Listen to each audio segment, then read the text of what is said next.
Bonjour à tous, on se retrouve aujourd'hui dans une vidéo interview sur la chaîne YouTube. Donc aujourd'hui j'ai un invité à mes côtés, donc Thibaut. Merci à toi Bouchra.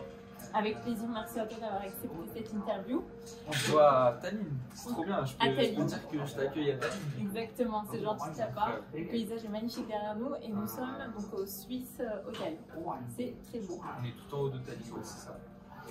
Donc je te retrouve aujourd'hui ici même pour une interview pour apprendre à mieux te connaître et pour que vous puissiez le connaître également. Donc dans un premier temps, je vais te demander de te présenter pour ceux qui ne te connaîtraient pas. Alors pour me présenter, moi je m'appelle Thibaut Didier, je me suis lancé à mes 17 ans dans l'entrepreneuriat quand j'étais étudiant donc au lycée. Ça fait 4 ans que je développe ma société, j'ai fait beaucoup de business différents. Aujourd'hui, je suis vraiment focus sur coaching, consulting avec mes clients et on fait des séminaires aussi qu'on organise avec mes 2 associés. On est 3 dans l'entreprise. J'ai pu vivre de mon activité, c'était en 2020, mais j'ai fini les études mi-2021. Donc ça fait depuis mi-2021 où je suis vraiment entre guillemets libre, dans le sens où j'ai pas les cours, parce que c'était beaucoup de travail quand je mélangeais les cours avec le business, c'était très long. Donc là ça fait déjà depuis mi-2021 que je peux vraiment vivre de mon activité. Entre temps on a organisé nos premiers séminaires avec nos associés. Moi je me suis installé à Tallinn, je me suis expatrié et ça fait beaucoup de choses entre temps et aujourd'hui on est vraiment focus sur le coaching et on accompagne nos clients sur la partie performance et marketing qui développent leur business, qu'ils aillent au moins chercher les 10 000 € par mois et même plus pour certains, donc c'est cool. D'accord, donc les études restent loin derrière toi finalement. Ouais, c'était proche au final parce que c'était en 2021 mais terminé, c'était pas mon délire. On n'en parle plus. Très bien. C'est super tout ça, toute cette réussite que tu as pu acquérir en très peu de temps, finalement, quelques années seulement. Je voulais savoir ce qui t'a donné envie d'entreprendre finalement. Comment est-ce que tu as baigné dans un environnement d'entrepreneur ou pas du tout? Je pense que ça m'est arrivé comme plein d'autres personnes. C'était en étant sur YouTube, je suis tombé sur une vidéo d'un entrepreneur assez connu dans le marketing. En fait, si je me souviens bien, c'était en 2017. J'étais allé faire du sport dehors vers chez moi. Et en sortant de cette séance-là, je vais sur c'était Facebook, je crois. Je vais sur Facebook et je vois quelqu'un parler de crypto-monnaie. Et moi, j'y connaissais rien du tout, mais vu que c'était quelqu'un qui m'inspirait, j'ai quand même regardé ce qu'il faisait. Je me suis renseigné jusqu'au jour où je suis allé, genre une semaine après, sur YouTube. J'ai recherché des vidéos sur la crypto-monnaie. Et à droite, dans les suggestions de YouTube, je suis tombé sur une vidéo d'un entrepreneur qui disait qu'il avait plusieurs sources de revenus, etc. Donc, je suis allé dessus par curiosité, juste par curiosité. Et en fait, ça m'a grave inspiré, ça m'a vraiment inspiré et je me suis dit, vas-y, j'ai trop envie d'en savoir plus. Donc je suis allé sur sa chaîne YouTube, j'ai tout regardé, il faisait des vidéos, il avait derrière lui une villa, etc. Donc moi, ça m'a inspiré de fou et j'ai pris sa formation gratuite. En fait, ça a commencé comme ça. Donc ça m'a donné envie d'entreprendre. J'ai pas un milieu d'entrepreneur, j'ai pas du tout un milieu d'entrepreneur, j'étais le seul. Ce qui fait qu'il y a eu beaucoup de croyances aussi de la part de mon entourage. Et ce qui m'a donné envie, c'est de voir des gens réussir sur les réseaux sociaux. Comme quoi, ça veut absolument rien dire si on n'est pas entouré d'entrepreneurs. À l'entourage, ça veut totalement rien dire. Voilà, on peut être le premier entrepreneur de sa famille. Très bien. Et durant ton parcours d'entrepreneur, j'imagine que tu as déjà connu des échecs. Si oui, est-ce que tu peux nous en citer un et puis comment as-tu réagi? Alors moi, je ne le prends pas forcément pour des échecs, plus comme des leçons. Pour moi, un échec, c'est vraiment mince, ça a totalement foiré, je change. Et en fait, moi, dans l'activité que je développe, j'ai surtout beaucoup persévéré. Et c'est en persévérant que, tu sais, il y a une citation, je ne connais plus exactement la citation, qui dit que, en gros, fais ton taf jusqu'à ce que ce soit les autres qui aiment ce que tu fais, même si au départ, les gens n'aiment pas ce que tu fais. Moi, j'étais vraiment dans cet état d'esprit parce que, franchement, échec, enfin moi, échouer, abandonner, je ne le voyais vraiment pas. Même si je n'avais pas de résultat au départ, j'avais vraiment cette confiance et cette vision à 110% que ça allait marcher. Et je savais qu'il allait y avoir plein de galères, etc. Mais je savais à 110% que ça allait marcher. Et dans tous les cas, je ne me voyais que réussir parce que je ne me voyais pas continuer les cours ou trouver un travail par rapport à tout ce que j'avais vu sur YouTube. Quand je voyais des gens réussir, gagner beaucoup plus et kiffer beaucoup plus ce qu'ils faisaient, je ne me voyais pas continuer les cours. Donc c'est à partir de ce moment-là que je me suis dit, tout ce qui va m'arriver dans la vie, peu importe ce qui m'arrive, dans tous les cas je vais continuer. Donc c'était pas vraiment des échecs, c'était plus des leçons qu'on m'apprenait. J'ai beaucoup appris. Après en termes d'échecs j'en ai eu beaucoup parce que j'ai lancé des business qui n'ont pas fonctionné. J'ai manqué de persévérance parfois et c'est là où je me suis dit ok en fait, c'est là où ça bloque. un des principaux freins que j'ai eu au départ, c'est que je lançais plusieurs business séparément. Et ça, je sais que ça touche beaucoup d'entrepreneurs ou de débutants. C'est le syndrome de l'objet brillant. C'est quand par exemple ton agence ne fonctionne pas et tu te dis tiens, il y a une personne en publicité qui fait beaucoup d'argent avec le dropshipping, bah, pourquoi pas essayer le dropshipping, tu vois. Tiens, je vais créer ma boutique. Ah non, finalement, Facebook Ads ça marche pas. Je pense que ce qui marche c'est Snapchat. J'étais vraiment dans cette thématique-là, un peu de me chercher, de trouver plein de business différents. Et vu que j'avais mes cours à côté, c'est n'importe quoi, tu peux pas tout gérer. Parce que dans chaque activité que tu lances, tu dois gérer les produits, le marketing, la vente, les clients, la satisfaction. Donc si tu fais ça sur 5 business différents, c'est impossible. Donc ça c'était un de mes principaux freins. Je me reconnais totalement dans ce que tu dis, dans le sens où je me suis beaucoup recherchée aussi au début, donc je vois ce que tu veux dire. Est-ce que tu as des valeurs qui te drivent un peu au quotidien, ou est-ce que tes valeurs personnelles sont également les valeurs de ton business? J'irais déjà authentique. Authentique dans le sens où j'ai toujours été conditionné comme ça parce que ma mère est exactement pareille que moi là-dessus. Mentir ou s'improviser une vie ou faire semblant d'être quelqu'un d'autre, tu vois. J'ai jamais été comme ça, j'ai toujours été authentique, que ce soit sur les réseaux ou avec moi-même. Donc je dirais authentique. Je dirais audacieux quand même parce que je pense qu'aujourd'hui les résultats que j'ai développés ça a été principalement parce que j'ai fait des actions différentes de ce que j'ai l'habitude de faire. Je fais beaucoup de sorties de zone de confort, ce qui fait que j'ai eu plus de résultats. Et c'est clairement quand tu sors de ce milieu où tu fais tout le temps les mêmes actions quotidiennes en mode métro, boulot, dodo, c'est quand tu sors et que tu vas chercher de nouvelles compétences, que tu investis sur toi. Je sais que moi, à l'époque, j'avais très peu d'argent quand j'étais lancé. J'avais acheté une formation et cette formation, je devais l'acheter. Je ne devais pas l'acheter en fait, tout simplement avec mes parents. Mais je l'ai acheté quand même. En fait, c'était l'argent que je devais utiliser pour mon permis. Je m'étais fait incendier par ma mère. Si ma mère, tu vois cette vidéo, je pense que tu te rappelles très bien, elle m'avait incendié par rapport à ça. Et au final, j'ai acheté cette formation. Et tu vois, c'est plein d'actions comme ça qui font que tu développes ton audace et tu vas chercher plus de résultats. Donc, je dirais audace et je dirais responsable aussi. Responsable dans le sens où tout ce que je fais aujourd'hui, je sais que ça me demande, je prends des fois certains risques, mais je suis totalement responsable de ce qui m'arrive dans ma vie, de mes échecs comme mes réussites. Et tu vois, quand j'ai un échec, je me dis pas, vas-y, de toute façon, c'est parce qu'on peut pas réussir en France, ou c'est de la faute de telle personne, ou c'est parce que moi je me suis lancé, j'avais pas d'argent, donc ça impossible de réussir. Je mets jamais sur le dos des autres, c'est tout le temps de ma faute, peu importe ce qui m'arrive dans ma vie. Même mes réussites, c'est tout le temps grâce à moi. Tu vois, mes échecs, c'est la même chose.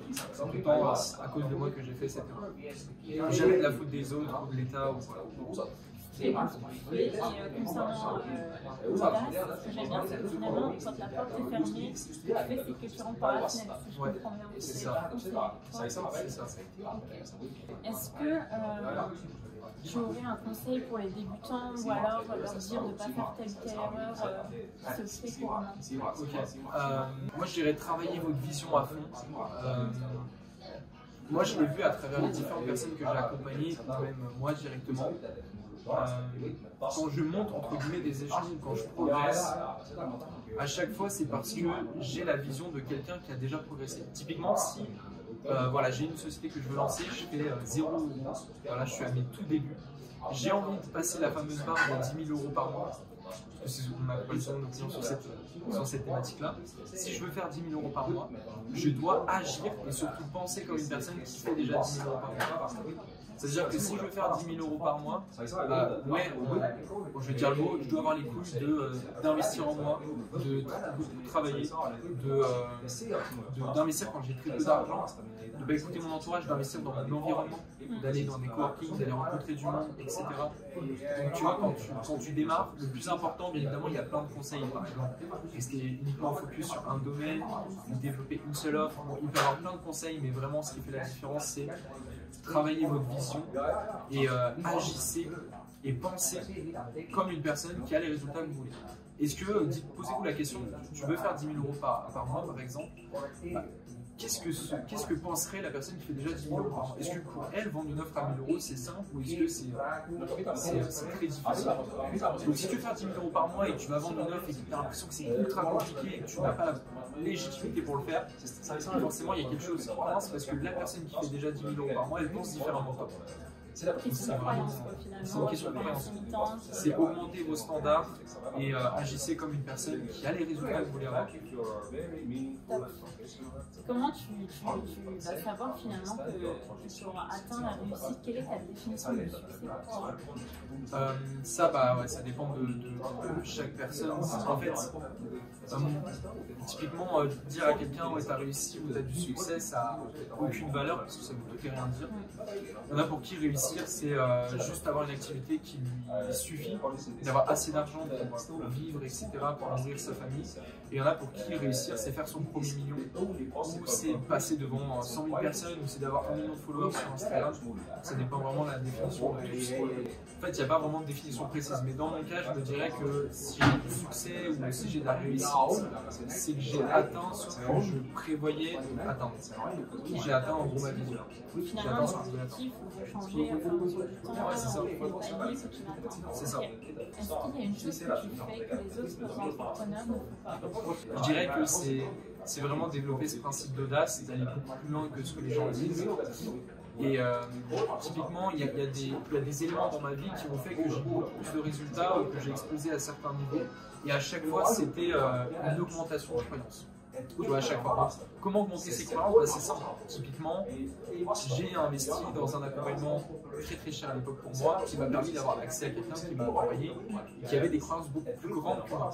Donc forcément, quand tu t'entoures des gens comme ça, tu augmentes tes standards, tu augmentes tes croyances. Donc je dirais c'est augmenter mes standards, augmenter mes croyances, augmenter ma zone de croyance, qui fait que forcément je vais augmenter les résultats. Parce que typiquement, je donne un exemple très bête, mais si pour toi, faire 10 millions par mois, c'est très compliqué, dans les actions que tu vas mettre en place quotidiennement, ça va être très compliqué. Et si une autre personne met en place les mêmes actions que toi, mais que pour elle 10 000 euros c'est très simple, et ben elle va le faire dans beaucoup plus d'aisance, tu vois. Elle va le faire avec beaucoup plus de facilité. Pourtant, c'est les mêmes actions à mettre en place. Mais par contre, les croyances ne sont pas les mêmes. Je dirais augmentation de croyances. Toujours la croyance finalement, au cerveau. C'est le plus important. Est-ce que justement pour avoir l'état d'esprit, le bon mindset d'un entrepreneur, tu as une morning routine mise en place, des habitudes? Alors, morning routine, moi ça change tout le temps. Là, ça fait qu'une semaine que je suis à Tallinn en Estonie, donc forcément j'ai changé certaines habitudes. Là, ma morning routine du moment, c'est je me lève à 7h30, donc 6h30 en France. Je fais directement une douche froide. Ça me réveille, maintenant je fais que les douches froides, j'adore ça. Ça me réveille, ensuite petit déjeuner avec les musiques qui motivent. Et une fois tous les 2 jours, je vais à la salle de sport directement et j'enchaîne sur spa, sauna, comme ça je me libère bien et après je peux passer une super journée. Ça c'est un peu ma morning routine, mais ça dépend de l'endroit. Genre là si je pars en France, ça va sûrement changer si j'ai des rendez-vous clients ou si j'ai un séminaire. Forcément, tu t'adaptes tout le temps. Mais en ce moment, c'est ça. Ok. Ton entourage te soutient dans tout ce que tu fais. Tu es venu jusqu'à Tallinn finalement pour t'installer, créer ta société. Ouais, il me soutient totalement. Mais après, au début, non. En fait, moi, j'ai connu des gens, la plupart des gens que j'ai connus dans ce milieu-là, ils n'avaient pas un entourage favorable. Parce qu'encore une fois, c'est une question de croyance. Si demain, tu vas voir tes parents en disant tiens, je vais faire 10 000 euros par mois, et que c'est une personne qui a toujours été habituée, tu vas avoir un niveau, un niveau médian, mais c'est pas une fois ce que je dis, mais c'est un niveau médian, tu vois, autour des 2 000 euros par mois, je crois en France, on sait comme ça. Forcément, si tu dis je vais faire 10 000 euros par mois, ils vont dire, ah, mais ils vont rigoler. Parce que ils vont pas te croire directement, mais ils vont dire vas-y, c'était ta petite bug. Donc forcément, la plupart du temps, c'est ça. Moi, mon entourage n'était pas favorable au départ. Quand je voulais monter mon activité, à un moment donné, je passais beaucoup trop de temps sur mon activité pour presque aucun résultat. Donc ma mère, elle a pensé à un moment donné que j'étais dans une secte. Et ça arrive chez beaucoup d'entrepreneurs parce qu'en fait, tu passes beaucoup de temps à travailler. Tu travailles à fond la nuit, le lendemain, tu repars en cours, tu n'as pas de résultats, pourtant tu achètes des formations. À un moment donné, ma mère, elle s'est dit, mais il se fait embarqué, quoi, tu vois. Donc elle a eu peur. Mais maintenant que j'ai des résultats, forcément, c'est beaucoup plus simple. Ma mère est en train de se lancer aussi dans l'entrepreneuriat, ça c'est une grosse réussite. Et ils sont beaucoup plus favorables parce que je leur ai, entre guillemets, je leur ai prouvé que ça fonctionnait. Moi, je vous recommande à tous. Je sais qu'il y a beaucoup de gens qui vont vous dire oui, mais ça sert à rien de prouver aux autres. Après, ça dépend de votre état d'esprit, mais allez-y, les gars, quoi. Moi, c'est une source de motivation, c'est de prouver aux autres, mon entourage, mes proches, etc., que ça fonctionne, que j'ai des résultats. C'est une source de motivation. Les résultats parlent à notre place. Totalement. Que ça marche. Je ne sais pas si tu lis beaucoup de livres en ce moment, mais est-ce que tu aurais un livre à conseiller, ou un film, on va dire, livre ou film à conseiller pour les entrepreneurs ou ceux qui aimeraient Ouais, je lisais beaucoup à mes débuts. Là, je t'avoue que j'ai un peu perdu l'habitude. Parce que la lecture, c'est pareil, hein, c'est une question d'habitude. Je vais donner un exemple de livre, mais pour les personnes qui veulent vraiment travailler la partie business, après, moi, ce que je vous conseille un maximum, c'est les livres de développement personnel. Le livre dont on parle, c'est Réfléchissez et devenez riche. Ça sert à rien d'aller trouver autre chose, franchement. Développement personnel, tu lis ce livre, tu le relis toutes les semaines et ça va te permettre de développer un bon état d'esprit, de comprendre comment les vrais leaders de ce monde-là fonctionnent, quel est l'état d'esprit, quelles sont les croyances qu'ils adoptent. Parce que quand tu lis ce livre, tu comprends les croyances à moi. Donc c'est ce livre-là, et après, pour la partie business, je conseillerais influence et manipulation. Aujourd'hui, tout ce que je mets en place dans mon activité et la plupart des entrepreneurs, c'est issu de influence et manipulation. Les techniques d'influence et de manipulation pour faire passer à l'action des clients et pour faire payer les gens, tout est dans ce livre-là. Mais après, c'est pas le plus important. Le plus important, ça reste la psychologie. Ça, je ne le dirai jamais assez. Il y a beaucoup d'entrepreneurs qui disent ouais, je me suis déjà fait. Moi, j'ai souvent cette objection. Des gens qui me disent ouais, mais Thibaut, moi j'ai pas besoin de la partie rééquilibrage mental, je me suis déjà formé sur mindset, j'ai vu des vidéos YouTube à ce sujet ou j'ai vu des livres qui parlaient de mindset. En fait, le mindset, souvent c'est un peu négligé, c'est juste dire état d'esprit, tu vois. Il faut aller beaucoup plus loin que ça. Et sincèrement, moi je le vois même aujourd'hui, qui a tout le des résultats, c'est la façon dont je pense au quotidien, c'est la manière dont j'agis. Je peux avoir les meilleures stratégies de marketing, comme je disais en plus tout à l'heure. Je peux avoir les meilleures stratégies de vente. Si j'ai peur d'aller vendre, si j'ai peur de la réaction des autres, j'aurai pas de résultat. Donc c'est une question de psychologie. L'attitude ne va pas suivre, tu pourras pas te présenter comme un L'attitude ne va pas suivre et ça va se voir. Tu auras un manque de confiance et ça va se faire. Eh bien, pour terminer, où est-ce qu'on peut te retrouver Alors moi c'est très très simple. Instagram, enfin j'utilise d'autres réseaux, mais Instagram, Thibaut Didier. Et puis ouais, il est accessible sur mon compte Instagram aussi. Mais voilà, c'est Instagram principalement. J'adore Instagram. Je vous mettrai le lien juste en dessous de la vidéo. Et pour toutes les personnes qui souhaiteraient démarrer dans l'entrepreneuriat et développer son business en ligne, eh bien, je vous mets un questionnaire gratuit juste en dessous pour que je puisse voir comment on peut travailler ensemble. Je te remercie, Thibaut. Merci à toi, ça fait plaisir. C'était cool à Thalie. Ouais. Puis post-coaching, du coup, c'est du coaching. Exactement, en présentiel. Et c'était intense. Il y a eu beaucoup de choses.